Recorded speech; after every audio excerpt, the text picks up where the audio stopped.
नमस्कार, हिमाचल प्रदेश के बुलेटिन में आपका स्वागत है। मैं हूं आपके साथ लक्ष्मी राजपूत। बुलेटिन की शुरुआत करेंगे उससे पहले एक नजर हेडलाइंस पर।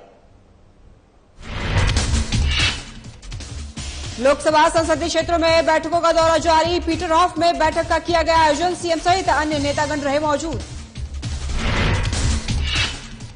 सीएम द्वारा दिए गए बयान पर शुरू हुआ बवाल। शिरोमणि गुरुद्वारा प्रबंधक कमेटी ने जताई नाराजगी। कहा सीएम अपने बयान को ले वापस। पूर्व युवा कांग्रेस अध्यक्ष मनीष ठाकुर ने थामा आपका दामन। प्रदेश अध्यक्ष अनूप केसरी ने किया स्वागत। मनीष ने कांग्रेस नेताओं पर साधा निशाना। शहीद स्मारक में दी गई शहीदों को श्रद्धांजलि। खेल मंत्री राकेश पठानिया ने दी श्रद्धांजलि। मंत्री ने कहा स्मारक को फूलों से बनाया जाएगा और आकर्षक। कुल्लू में स्वच्छता अभियान को लेकर चलाई गई जागरूकता रैली। एयरविंग के छात्रों ने लिया हिस्सा। प्रदूषण निवारण और प्रकृति संरक्षण दिया आदेश।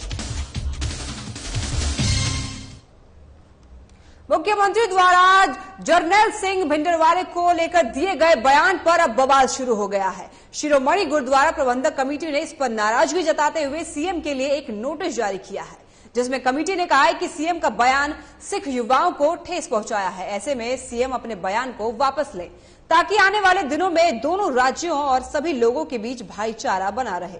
वहीं इस मामले पर सीएम ने इस तरह का कोई भी नोटिस नहीं मिलने की बात कही है। सीएम ने कहा है कि उन्हें किसी तरह का कोई नोटिस नहीं मिला है और नोटिस किस सिलसिले में देना चाहते हैं उसकी कोई जानकारी नहीं है।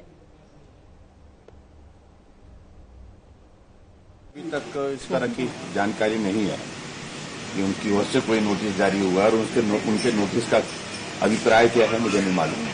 बाकी जो हमने बात कही वो कही है। मुझे अभी तक इस तरह की जानकारी नहीं है कि उनकी ओर से कोई नोटिस जारी हुआ और उनके नोटिस का अभिप्राय क्या है मुझे नहीं मालूम। बाकी जो हमने बात कही वो कही है। बीजेपी ने चारों लोकसभा संसदीय क्षेत्रों में कार्य योजना बैठकों का दौर जारी कर दिया है। सबसे पहले हमीरपुर लोकसभा संसदीय क्षेत्र की बैठक के बाद कांगड़ा लोकसभा क्षेत्र में बीते दिनों आयोजन किया गया था, जिसके बाद कल मंडी लोकसभा संसदीय क्षेत्र की बैठक के बाद शिमला के पीटरहॉफ में बैठक का आयोजन किया जाएगा। वहीं बैठक में बतौर मुख्य अतिथि बीजेपी राष्ट्रीय उपाध्यक्ष सृजना सिंह, बीजेपी सह प्रभारी संजय टंडन और सीएम जयराम ठाकुर सहित अन्य नेतागण भी मौजूद रहे। आज हमारी शिमला पार्लियामेंट्री की बैठक है और इससे पहले हमारी 3 बैठकें हैं 3 पार्लियामेंट्री की।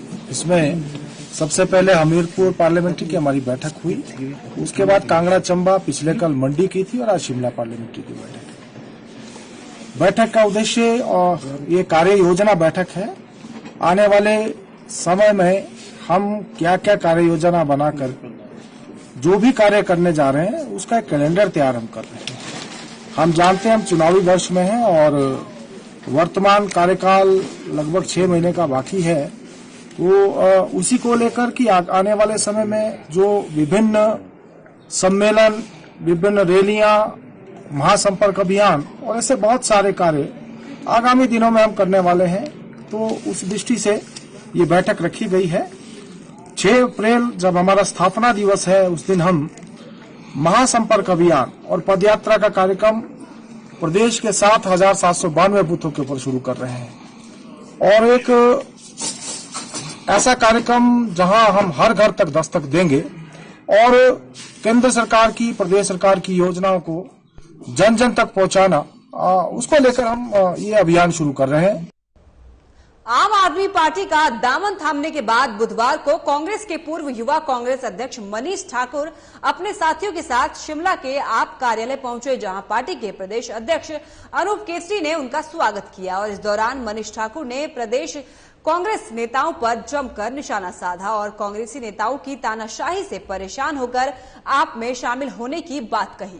ठाकुर ने कहा कि वो 20 सालों से कांग्रेस पार्टी में काम कर रहे थे, लेकिन कांग्रेस पार्टी में आम परिवार के लोगों को आगे आने से रोका जाता रहा है, प्रताड़ित किया जा रहा था और संगठन के भ्रष्ट तंत्र से परेशान होकर उन्हें पार्टी को अलविदा कहना पड़ा।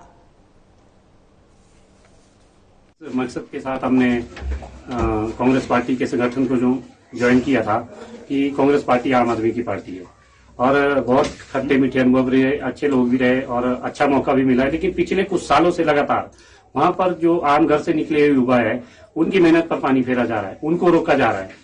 तो इस वजह से और जो उनकी राजनीतिक तानाशाही है और जो संगठन का जो भ्रष्ट तंत्र है उसके खिलाफ हम लोगों ने फैसला लिया।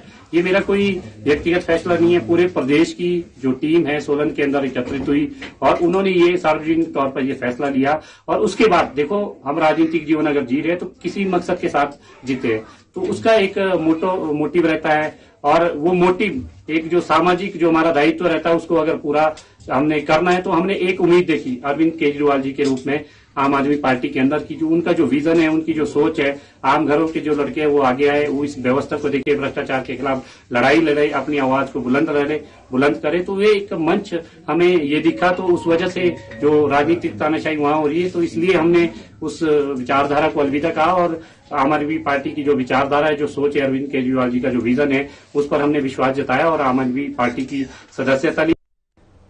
सोलन में कल भाजयुमो के राष्ट्रीय अध्यक्ष तेजस्वी प्रताप और केंद्रीय सूचना और प्रसारण मंत्री बीजेपी युवा मोर्चा द्वारा आयोजित कार्यक्रम में भाग लेंगे। केंद्रीय मंत्री और भाजयुमो के राष्ट्रीय अध्यक्ष का सोलन में रोड शो का कार्यक्रम है, जिसको लेकर भाजयुमो ने पूरी तैयारियां कर ली है। सोलन शहर भगवा रंग के झंडों से लिपटा हुआ है, वहीं जगह जगह पोस्टर लगाए गए हैं। कल जो है हमारे बीच में युवा मोर्चा के राष्ट्रीय अध्यक्ष श्री तेजस्वी सूर्या जी और श्री अनुराग ठाकुर जी, पूर्व के 3 बार के राष्ट्रीय अध्यक्ष और वर्तमान में खेल मंत्री हमारे बीच में आ रहे हैं। युवाओं में इसके प्रति जो है इस कार्यक्रम के प्रति बहुत ज्यादा जोश है और सोलन शहर में कल एक बहुत बड़ा युवा सम्मेलन होने जा रहा है। युवाओं में बहुत ज्यादा जो है वो जोश है और तैयारियां हमारी लगभग हर तरह की पूरी हो चुकी है। जैसा कि आपने शहर में भी देखा होगा कि हर जगह बहुत ज्यादा झंडे लगे हैं, डंडे लगे हैं, पोस्टर, हर एक चीज, फ्लैक्स, हर एक चीज जो है पूरी तैयारियां हमारी है। युवाओं में बहुत ज्यादा उत्साह है। कल जो हमारा रोड शो है, रोड शो के बाद हमारा युवा सम्मेलन है।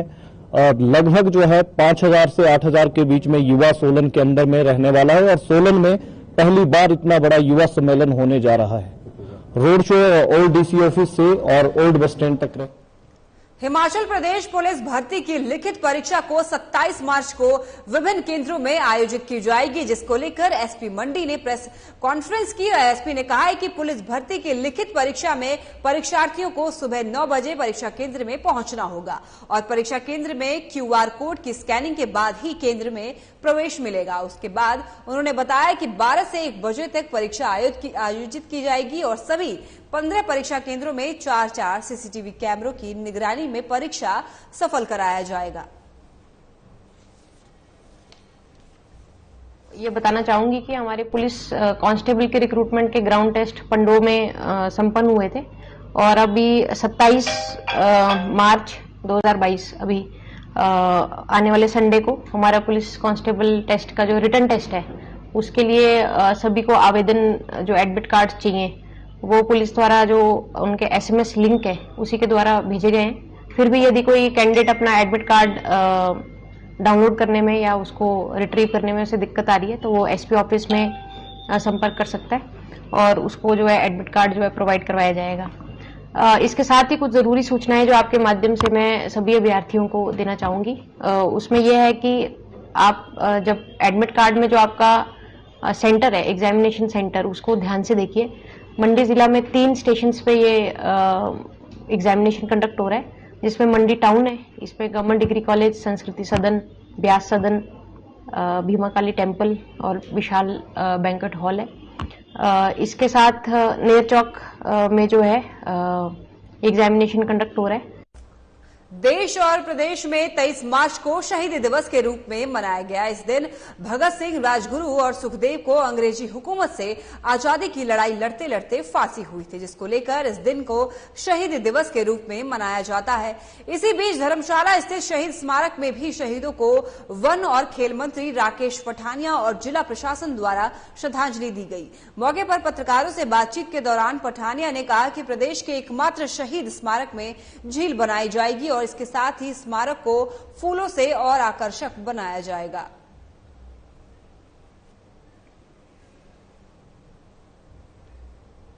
महाविद्यालय कुल्लू के एनसीसी ने स्वच्छता अभियान को लेकर जागरूकता रैली का आयोजन किया। इस रैली में लगभग 60 एनसीसी आर्मी और एयर विंग के छात्रों ने हिस्सा लिया। वहीं रैली के माध्यम से कैडेट्स ने समाज में प्रदूषण निवारण और प्रकृति संरक्षण का संदेश दिया। वहीं मौके पर कॉलेज के प्राचार्य डॉक्टर रोशन लाल ने कहा कि पर्यावरण के बचाव के लिए समाज में जागरूकता जरूरी है और हमारे कैडेट्स इसके लिए प्रयासरत हैं।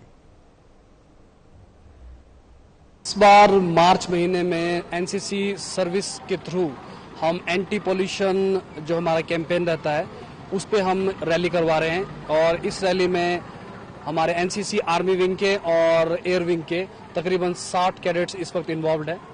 तो फूड पॉलिसिंग के अंतर्गत हमारे जो डिफरेंट यूनिट्स रही हैं एनसीसी की, वो इस पूरे मंथ पर्यावरण के लिए, वृक्षारोपण के लिए और पॉल्यूशन के विरुद्ध डिफरेंट एक्टिविटीज जो हैं वो कंडक्ट करने वाले हैं। 7 दिवसीय राज्य स्तरीय नलवाड़ी मेले का दंगल लुहणु मैदान में संपन्न हुआ। वहीं दंगल का समापन जल शक्ति, बागवानी और सैनिक कल्याण मंत्री महेंद्र सिंह ठाकुर ने किया, जिसमें अंतिम दिन उत्तर भारत के विभिन्न राज्यों के कई नामी पहलवानों ने अपना दमखम दिखाया और इन मुकाबलों को देखने के लिए लुहणु मैदान में हजारों लोगों की भीड़ उमड़ी। अभिनंदन किया जा रहा है। पूरे राष्ट्र से आए हुए कुश्ती खेलने के लिए इस राज्य स्तरीय नलवाड़ मेला जहां मैं आपका स्वागत करता हूं।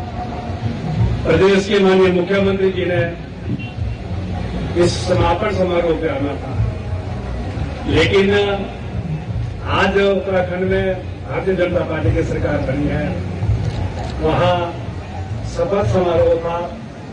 उस शपथ समारोह में माननीय मुख्यमंत्री जी के जाने की वजह से मुझे कहा गया था कि मैं आप सबका, माननीय मुख्यमंत्री जी का संदेश आप तक पहुंचाऊं, आप सबका धन्यवाद भी करूं। मैंने भी कुश्ती 1970 में कुश्ती देखी थी जब मैं फौज में था, मेरठ में था उस वक्त। चलिए, फिलहाल के लिए बुलेटिन में बस इतना ही। देखते रहिए साधना प्लस। नमस्कार।